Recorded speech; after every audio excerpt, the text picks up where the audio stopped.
Hello everyone, welcome to Tactica Imperialis and to today's video. Today is going to be a Age of Sigmar, my thoughts on. AOS 2 is obviously out. You've seen 2 battle reports on the channel. I really hope you enjoyed those if you did catch them. If not, they'll be in the Age of Sigmar playlist, which will be in the description. So feel free to give them a watch if you want to see our first games. And obviously, I put more games than that off of camera, so I've got about 7 games experience under my belt now. 2 different armies, my Stormcast and my Daughters of Cain, and I faced off against Zine, Nurgle, Death, Beastclaw. I've also faced some Khorne. Have I faced anything else? No, that's it. But I've got a decent amount of armies that I've faced now under my belt, and I've used a couple of armies of my own. And I wanted to give a little mini-series, maybe, of my thoughts on videos, culminating potentially in another community discussion, which we did before the edition came out. I got some people from my community into a call, and we did a talk about what we were hoping, expecting from the new edition. Not sure if that will pan out. I need to talk to those people and the others again, but I want to do a series of videos where I do basically this, where I discuss various aspects of the new edition. And I want to start with what was potentially one of the more controversial / debatable aspects of AOS 2 before it came out. Malign Sorcery. Specifically, I want to talk about the Endless Spells, because the Endless Spells had the potential to be utterly game-breakingly insane. It was possible, before we got a full look at the Endless Spells, before we got their War Scrolls and we got to see how they're costed and all of that sort of thing, there was concern that they were going to basically ruin non-magic armies.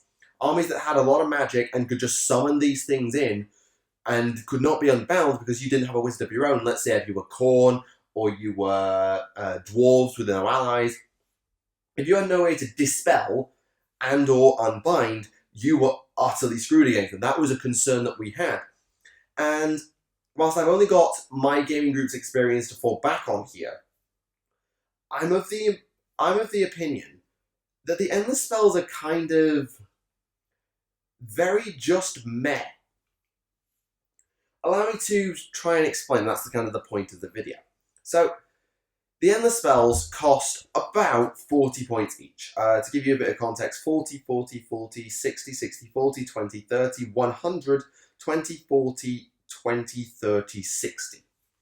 So, they're all costed relatively cheap. If you're playing a big game, you could probably slot 1 or 2 in just to fill out your last bit of points, and in a small game, where you can't just easily balance out the numbers to get it to around 1,000 or around 1,500, you can just slot an Endless Spell in for 20 or 30, maybe 50 points, and just use them. And they'll fill out your points quite nicely, assuming you have the casters, or your wizards will know them, and you can go and use them to do some fun stuff. However, you do have the argument of, well, why should I spend those points when I could do this? So if you're, say, 50 points short, instead of taking 50 points of Endless Spells, you could take, say, another command point. In the right army, taking another command point could be absolutely critical, because you need to get a certain charge off, or you need a unit to move really fast in the late game and you've been needing to use a certain command ability all day, or you've got a second spare command ability on another hero that you'd really like to activate, but because you are playing a small game and can't use battalions, or the models you own can't make up a full battalion just yet, you might want that extra command point to make sure you get those command abilities off. Or you're playing an army with lots of battalions and you just want to have even more command points to do even more nonsense. It really depends on what you want to do. You also have to consider the triumphs if you play with them. I mean, honestly, we forget them all the damn time. But if you are using triumphs, having less points is a thing. And if you're applying matched play to open play, so you're using the open war battle plans, but with match play points, which is something we do quite often, then you might say, instead of, oh, you have less wounds, well, you have less points, therefore you get the ruse, or you have half the points, therefore you get the sudden death. Because doing it on wounds massively favours certain armies who have a high points per wound count, as opposed to horde armies who just get utterly shafted by it. So you might want to do that, something we do. If we play open play, we'll still do it with points. If we play a narrative game, we'll still do it with points. And so keeping those sorts of things going is something to keep in mind. But that's just about getting them into your army. You might just have one wizard and think, well, it's 20 points. If they use it, they use it. If they don't, they don't. But how effective really are they? Are they really worth taking? And to my mind, this can be summed up in broadly two categories. You have your damage spells and you have your tech spells. A damage spell, for example, is the Purple Sun of Shyish, the Burning Head to some extent, the Ether Void Pendulum, absolutely. And you could also say, let's think. Is there another? What's the Ravenak? That's what I'm thinking of. The Ravenak's Gnashing Jaws. They're your classic damage spells. They're predatory, they run around the board, and they do 1,000,000 points of damage, in theory.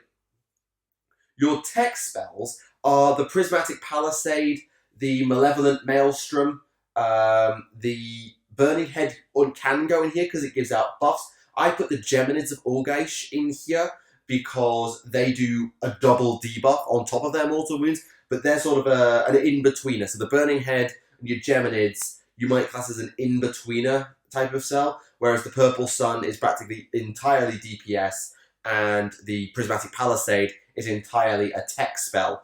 Things like the Emerald Life Swarm, I think, would also come under tech, but they suffer the same problems as the DPS spells. The DPS spells are very often predatory. They fly around the board and are controlled by the player who's going second in that given battle round. This is for the sake of game balance, because if one player controls them all day, they're probably a little bit overpowered. And doing it in this way means that going first is not always what you want to do. You can be punished for a double turn if you haven't set your endless spells up correctly. The problem they have is that they don't have enough DPS, if that makes any sense. Unless the board has been set up specifically, maybe a turn out, to let them do horrendous damage, they don't do horrendous damage. Let's take the Ether Void Pendulum, for example. That's got quite a narrow footprint, and you know exactly where it's going. You can just step to one side, and it will run right past you. There is no risk of your opponent turning it and running it sideways across your line if they've sent it sort of diagonally forwards at you. They can't turn it. That's what it does. They can slow it down so it only moves 1 inch instead of its full 8, so it's still there for another turn, which is area denial, but you can work around it. The Ether Void Pendulum actually probably has the best DPS in many cases because it's a flat D6. Most of the spells don't do that when they move across. The Ravenak is just D3. And admittedly, it has a much larger footprint and it's faster, but if it's not angled correctly the turn before, or you deploy it carefully on the turn you set it up and then your opponent gets control, they can't do a huge amount to you with it. What it can do is serve as a little bit of blockage and area denial, but that's about it. The Quicksilver Swords are only really more than 2 mortal wounds, which is the average roll of a D3, unless you're fighting Chaos, at which point it's a good D6 roll. It's supposed to be about 5 mortal wounds. That's good, but you have to be facing specifically Chaos, and pray you're not playing Chaos yourself when you cast them, in case they get turned around on you, because then you're going to get utterly buggered. Doesn't help when you've got a lot of summoning in the game, but that's another point. The Suffocating Gravetide, we've used it, it sucks. It has such a huge footprint and such a small range of deployment that it basically just kills you for a couple of rounds, especially if your opponent controls it at any point, turns it around and pushes it back at you. It basically never kills anything unless it's your stuff, unless you set it up on like turn 3, at which point, well, it's kind of in the middle of the board and you've spent half your time, I don't know. You need to time when you set off your predatory endless spells. You don't just want to chuck them out immediately because A, they'll get dispelled, or B, they'll get turned around on you, because you need to keep the momentum going and have the first turn in rounds 2 and 3, which are probably the most important rounds of the game. And as for the Purple Sun, which is 100 points for the record, that's more than most armies' basic tier heroes. It's good against the right armies, and it can be very punishing if it rolls high, but I don't think it's worth 100 points. Like, 6 up to kill is good. 6 up to kill is very, very good, because it's well, the Quicksilver Swords cranked up to 1 billion. But I don't know, I just don't find it to be worth it. And the fact that it can't instantly kill big stuff, it just has a bucket load of mortal wounds, well, some armies can just heal that off, and others have got enough wounds that they actually don't care. It really, really depends. But then you have the tech spells. This is primarily the Chronomantic Cogs, but it also will apply to the Maelstrom, the Palisade, and the Life Swarm. Is there any others that I would say is a pure tech spell? The Shackles are sort of an in-betweener. The Balewind Vortex, I haven't had a chance to use that, so I'm in no position really to comment on it. But it has certainly been toned down, so it's probably okay. The tech spells are undoubtedly the better of the endless spells. For one, half of them are not particularly predatory, meaning that it's harder for your opponent to seize control of them. The Prismatic Palisade does not move. The Chronomantic Cogs do not move, and the only way to get control of them is to get a wizard within like 9 inches of them. If you set them up at the back of your board, unless your opponent is somebody like, I don't know, Sylvaneth or potentially Stormcast, they're not getting anywhere near it, meaning you have complete dominance over the cogs. You get the bonus of the extra spell, or you get the bonus of the extra movement, and you get the initiative on that extra movement, because you dictate how it's used, and that's really good for you. The Emerald Life Swarm is predatory, and therefore can be randomly controlled, but it still is harder to punish you with. Because if you set the Emerald Life Swarm in your own sort of midfield, in the middle of your line, no one's going to be able to get healing off it apart from you.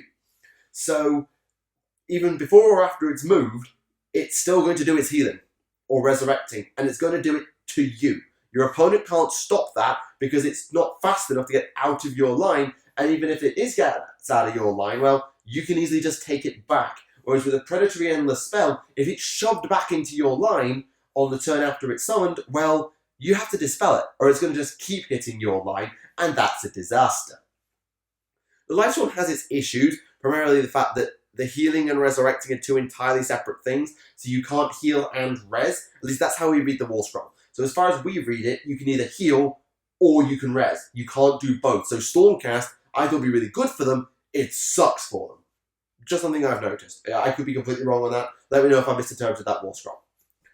The Palisade, as I said, doesn't move, and it provides passive debuffs. And then you have the Malevolent Maelstrom, which admittedly is not as good because it has to get up to the other side of the board in order to start doing its unbinding, and then it's exploding.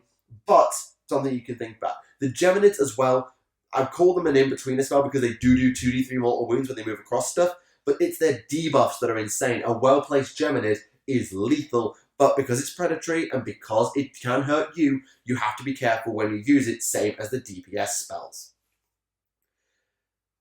But that's all well and good. The tech spells do one job, the DPS spells do another, right? So why compare them, really? Well, you have to compare them because they're in the same set of things and you pay for them. But it shows that the endless spells do not really perform as high as we thought. So whilst I enjoy endless spell, I think they're a great addition to the game. I've been ragging on them a bit in this video, and I'm aware of that.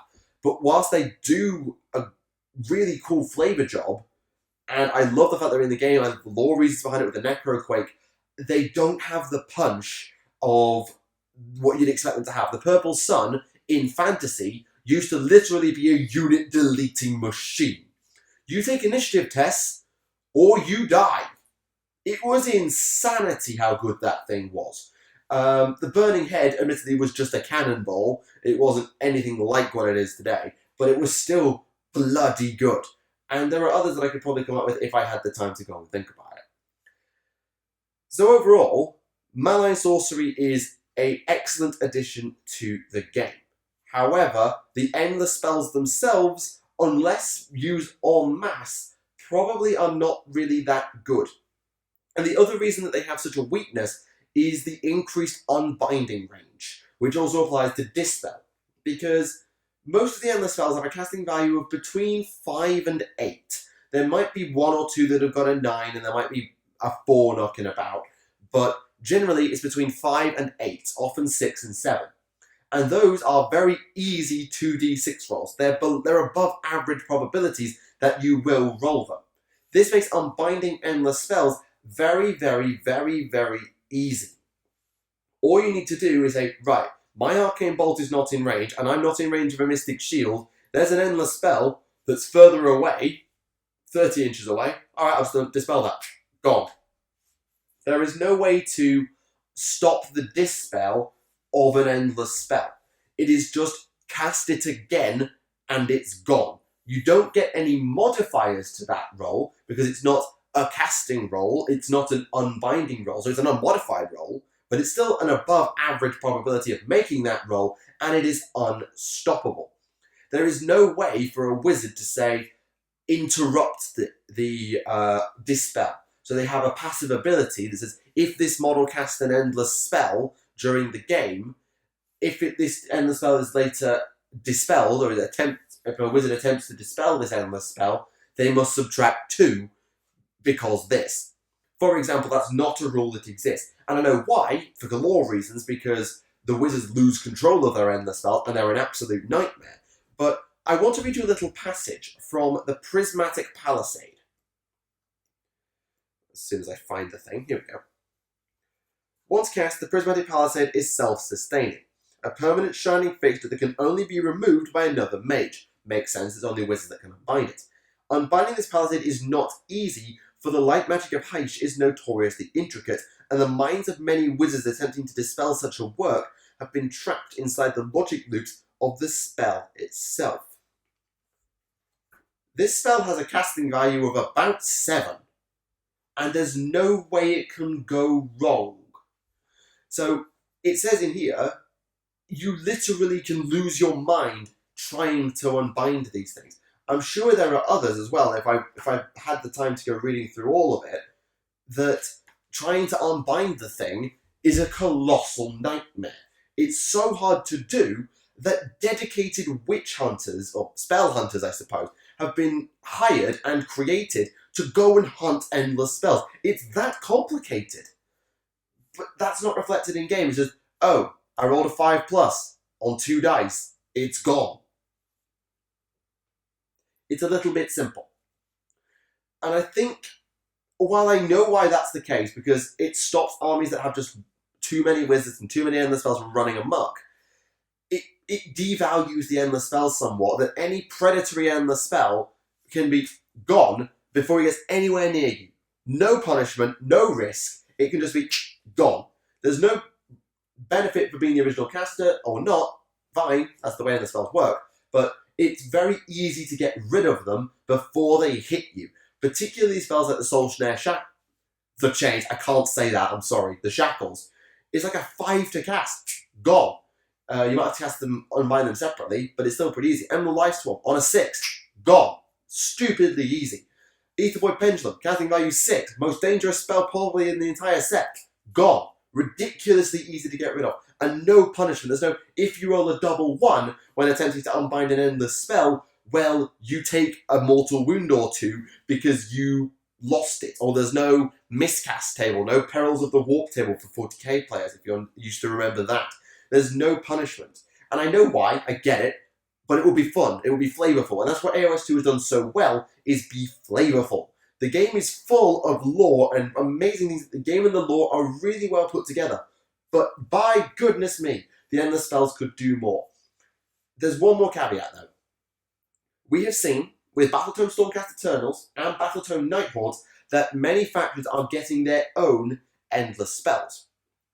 And having had a look at the Everblaze Comet, the Dice Arcanum, and the Whirlwind of Hammers, I forget what its name is right now, I'm just going to call it the Whirlwind of Hammers, as well as the Shyish Reaper, the Vault of Souls, and the Mortalis, the Egg Timer of Doom. I can't remember its name off the top of my head right now.